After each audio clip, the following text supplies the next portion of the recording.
మూర్తి, ఈ రోజు నుంచి నువ్వు యజమానివిరా. నా భాగస్థుడివిరా.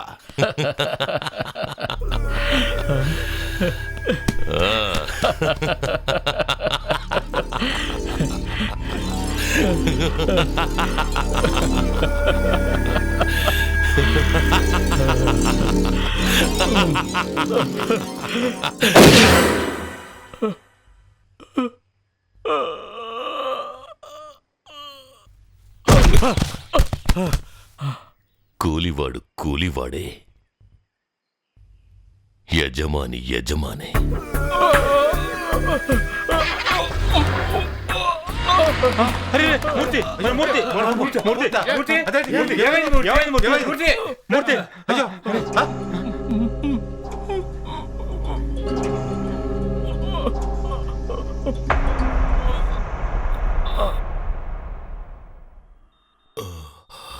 సూర్య, సూర్య.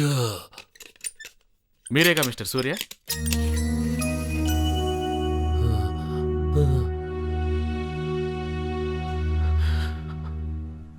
బావా, దీనంతటికీ ఆ పని వాళ్ళే కారణం.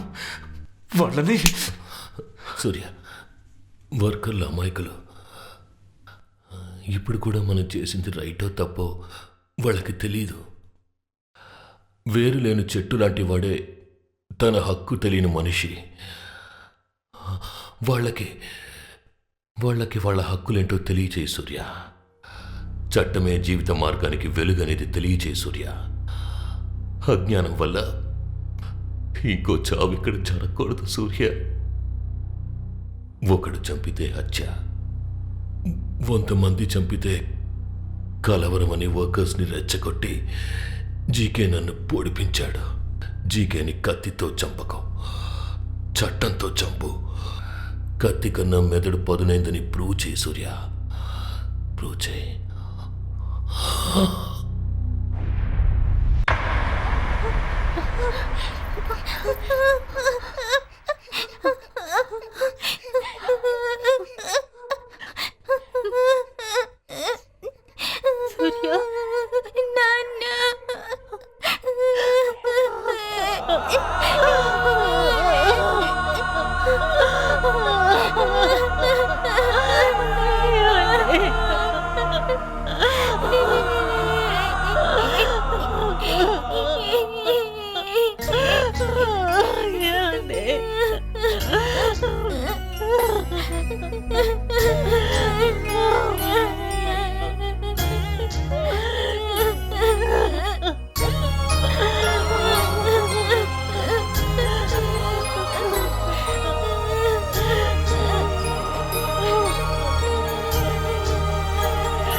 జీకేని కత్తితో చంపకు, చట్టంతో చంపు. కత్తి కన్నా మెదడు పదునైందని ప్రూవ్ చేయి సూర్య. వేరు లేని చెట్టు లాంటి వాడే తన హక్కు తెలియని మనిషి. వాళ్ళకి వాళ్ళ హక్కులేంటో తెలియచేయి సూర్య. చట్టమే జీవిత మార్గానికి వెలుగనేది తెలియచేయి సూర్య. అజ్ఞానం వల్ల ఇంకో చావు ఇక్కడ జరగకూడదు సూర్య.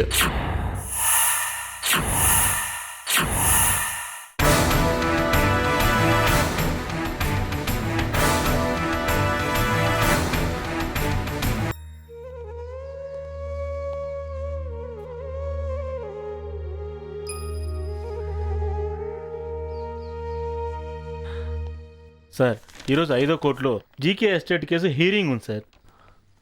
లేబర్స్ అందరినీ తీసుకుని కోర్టుకు రండి. Okay sir.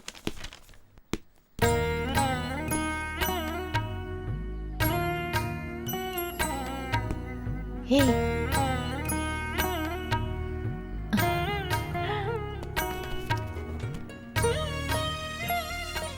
సూర్య గురించి మీ సీనియర్తో మాట్లాడారా? నేను మాట్లాడతాను. సరే.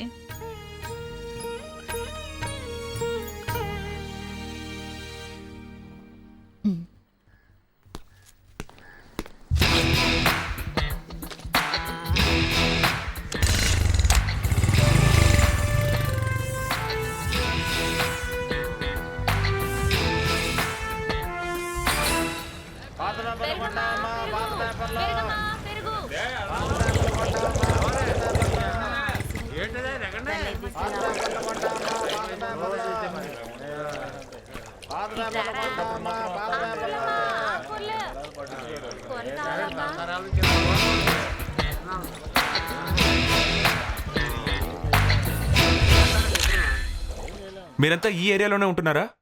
15 ఏళ్ళుగా ఇక్కడే ఉంటున్నావు. ఏదో ఆఫీసర్ లాగా ఉన్నావు. చీరలో పంచులు ఇయడానికా? అందులోనే ఉండండి. ఈ మురికి నీరు ఎంతకాలంగా ఇలాగే ఉంది? నాకు ఊహ తెలిసిన దగ్గర నుంచి ఇట్టాగే ఉంది. దీని గురించి కౌన్సిలర్కి కంప్లైంట్ ఇచ్చారా? కౌన్సిలర్ దగ్గరికి పోయి కంప్లైంట్ ఇయ్యాలి. ఆయన గారికి పోలేరమ్మ గుళ్ళో కోళ్లు బలియడానికి, హుండీలో వసూలు చేసి ఇల్లు కట్టుకోవడానికే టైం సరిపోవట్లేదు. మేం వెళ్ళి మాట్లాడబోతే ఏమంటాడు? ముక్కు మూసుకొని గబ్బు కొడుతుంది, దగ్గరకు రాక పోవమ్మా అంటాడు. 5 ఏళ్లకొకసారి ఎమ్మెల్యే వస్తాడు. ఈ కంపు భరించలేక ఆ మూలనో పక్కన నుంచొని మా అందరినీ గుంపుగా నిలబెట్టి ఓ ఫోటో దిగుతాడు. ఆ ఫోటో పెద్ద పెద్ద పోస్టర్లుగా వచ్చుద్ది. కార్పొరేషన్ వాళ్ళ దగ్గరికి వెళ్ళి చెప్పారా?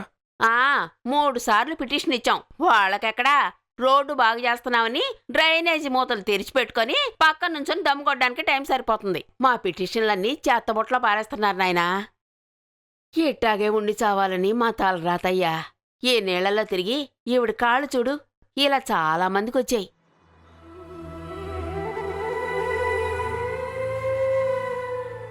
ఇది పర్వాలేదు బాబు. తాగే నీళ్లలో మురికి నీళ్లు కలిసొస్తున్నాయి. అవి పిల్లలు తాగి వాంతులు విరోచనాలు అవుతుంటే ధర్మాస్పత్రికి తీసుకెళ్తున్నాం. అంతా మా తలరాత. కార్పొరేషన్ కి ట్యాక్స్ కడుతున్నారా? చాలు పోవయ్యా. ఒక్కడి బాకీ లేకుండా మొత్తం అన్ని ట్యాక్సులు కడుతున్నాం.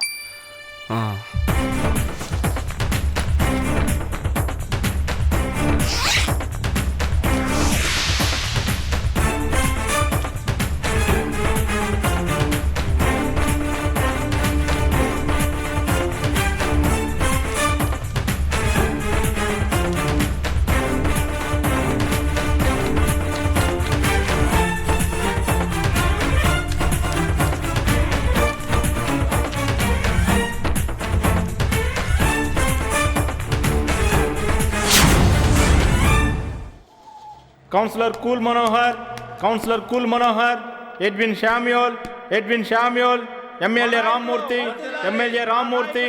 ఏంటి షర్ట్లో కూడా వస్తున్నారు?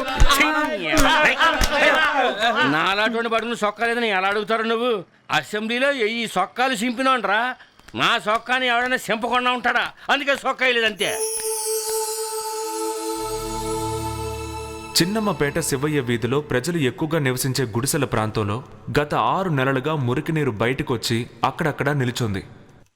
దీని గురించి వాళ్ళందరూ కౌన్సిలర్ అయిన మీ దగ్గరకు వచ్చి ఎన్నోసార్లు చెప్పారు కదా? అవును. వాళ్ళు చెప్పినా మీరు పోలేరమ్మ గుళ్ళో కోళ్లు బలివ్వడానికి, హుండీ వసూలు చేయడానికే టైం సరిపోతుందని చెప్పారు. మీ వార్డు ప్రజల్ని మీరు పట్టించుకోవడం మర్చిపోయారు. చిన్నమ్మపేట ఏరియా ఎమ్మెల్యే రామ్మూర్తి మీరే కదా? ఏటాలు అడిగేశా? ఈ ఊళ్ళో అందరికీ తెలుసు నేనే రామ్మూర్తి ఎమ్మెల్యేనని. నన్ను అభిమానించే పెద్దలారా, పిల్లలారా, సోదరులారా, సోదరీమణులారా, ఎన్నో సమస్యల గురించి మాట్లాడి పోరాటం జరిపినోడ్ని, దేశంలో జరిగే అక్రమాలన్నింటినీ ఎదిరించి నిలబడ్డోడ్ని. ఇదేమీ అసెంబ్లీ కాదు, కొంచెం తగ్గించండి. అంతేనంటావా? సరే, నువ్వు అడిగేది అడుగు. శివయ్య వీధి మీ నియోజకవర్గమేగా? అంటే శివయ్య మసాలా పౌడర్ అంటారు, అదే కదా? రాములూరు గుడికి అవతల. ఓ, రాములూరు గుడి పక్కన ఓ చిన్న సందుంది, అదే కదా?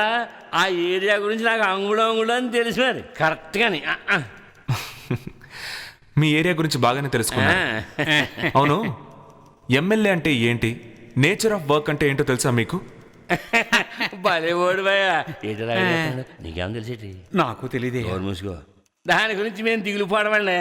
ఓట్లు వేయించుకున్నామా, అసెంబ్లీలో కూకున్నామా, గొడవలు పడ్డామా, సొక్కాలు చింపుకున్నామా, బేటా తీసుకున్నామా, శాలువా కప్పుకున్నామా, బయలుదేరి వచ్చేస్తాం. ఎమ్మెల్యే అంటే ప్రజా ప్రతినిధి. అది ప్రజల అవసరాలను తెలుసుకొని సేవ చేయాల్సిన ఒక ప్రజా సేవకుడని అర్థం. ఇది మీరు తెలుసుకొని పనిచేస్తుంటే ఈ రోజు ఇక్కడికి వచ్చేవారు కాదు. వెనకాల తిరగటమే కానీ ఇలా ఎప్పుడైనా చెప్పారంటరా? అరే కుర్రోడు చూడండిరా ఎలా చెప్పేస్తున్నాడు టకటకాని. అబ్బు తప్పు కనుకపోతే మా పార్టీలోకి వచ్చి డైలీ 2 శాలువాలు 2 దండలు, వీలైతే సాయంకాలం ఒక ఆపు ఐసు సోడా. మీరేగా ఈ కార్పొరేషన్ అధికారి ఎడ్విన్ శామ్యూల్? Yes sir. ఈ నీళ్లు మీరు తాగలరా? తాగను. ఆ వీధి ప్రజలు ఇవే తాగుతున్నారు తెలుసా? అది నా తప్పు కాదు సార్. ఎంత పొగరుగా చెప్తున్నాడో చూడు. Land tax, development tax, water tax అని తాగే నీటి కూడా పన్ను తీసుకుంటున్నారు. మరి మంచినీళ్ళు ఇవ్వాలా లేదా? రసీదు మాత్రం కరెక్ట్గా ఇస్తున్నారు. డ్రైనేజ్ ట్యాక్స్ ఎందుకు కడుతున్నావు? మురికి నీరు భూమికి అడుగున పోవడానికి. కానీ ఆ స్లమ్లో రోడ్డు పైన పోతోంది. డెవలప్మెంట్ ట్యాక్స్ కడుతున్నావు. రోడ్లు బాగున్నాయా? వీధి లైట్లు సరిగ్గా వెలుగుతున్నాయా? లేదే. అయినా ప్రజలు పన్ను కడుతూనే ఉన్నారు. ఇప్పుడు చెప్పండి, ఎవరిది తప్పు? ఇలా 3 నెలలకు ఒకసారి పన్ను అనే పేరుతో ప్రజలు కట్టే డబ్బే మీరు జీతంగా తీసుకుంటున్నారు. అది మాత్రమే కాదు, మన కింద పనిచేస్తున్నటువంటి సూపర్వైజర్ సరిగ్గా పనిచేస్తున్నారా లేదా అని మీరు పట్టించుకోలేదు. అలా పట్టించుకోనుంటే కమిషనర్ చూస్తున్నారని సూపర్వైజర్కి ఒక భయం ఉండేది, సూపర్వైజర్ చూస్తున్నారని అతని కింద పనిచేసే వాళ్ళకి భయం ఉండేది. పని సవ్యంగా జరిగేది. మీలాంటి పై అధికారులు చూపిస్తున్న ఈ నిర్లక్ష్య ధోరణి వల్లే ప్రజలు ఈ నీరు తాగుతున్నారు, రాని నీటి కోసం పన్ను కడుతున్నారు. సో యువర్ ఆనర్, ఆ ప్రాంతం ప్రజలు రోజు మురికి నీటిలో నడవడం వల్ల, కలుషితమైన గాలి పీల్చడం వల్ల పైలేరియా, విషజ్వరం వంటి జబ్బులతో ఎంతో బాధపడుతున్నారు. దీనికి కార్పొరేషన్ బాధ్యత వహించి ఇండియన్ పీనల్ కోడ్ ప్రకారం బాధించబడిన ప్రజల మనోవ్యధకి, వ్యాధుల వల్ల ఏర్పడిన బాధలకి నష్టపరిహారంగా ఒక్కొక్కరికి 25,000 రూపాయలు ఇవ్వవలసిందిగా గౌరవనీయులైన కోర్టు వారిని కోరుకుంటున్నాను. కేసు మొత్తం పరిశీలించిన తర్వాత వెంటనే ఆ ప్రాంతాన్ని శుభ్రపరచవలసిందిగాను, మురికి నీటి వల్ల బాధించబడిన ప్రజలకు నష్టపరిహారంగా ఒక్కొక్కరికి 25,000 రూపాయలు ఇవ్వవలసిందిగాను కార్పొరేషన్కు ఈ కోర్టు ఉత్తర్వు ఇస్తున్నది. ఏంటి మామా అక్కడ డబ్బులు ఇస్తున్నారంటే? అదే మామా, ఆ రోజు వచ్చి ఫోటోలు తీసి అందరి దగ్గర సంతకాలు తీసుకెళ్లాడే సూర్య. ఆయన అదేదో వినియోగదారుల కోర్టు ఉందంట కదా, అందులో కేసు పెట్టి అందరికి డబ్బులు ఇప్పుతున్నాడు మామా. ఎంత మంచివాడయ్యా సూర్య. మనోహర నా హృదయముని ఓ మధువనిగా మలిచినానంటర తీవర ఆ తేనెలని ఓ తుమ్మెదవై తాగి పొమ్మంట. మనోహర నా హృదయముని ఓ మధువనిగా మలిచినానంటర తీవర ఆ తేనెలని ఓ తుమ్మెదవై తాగి పొమ్మంట.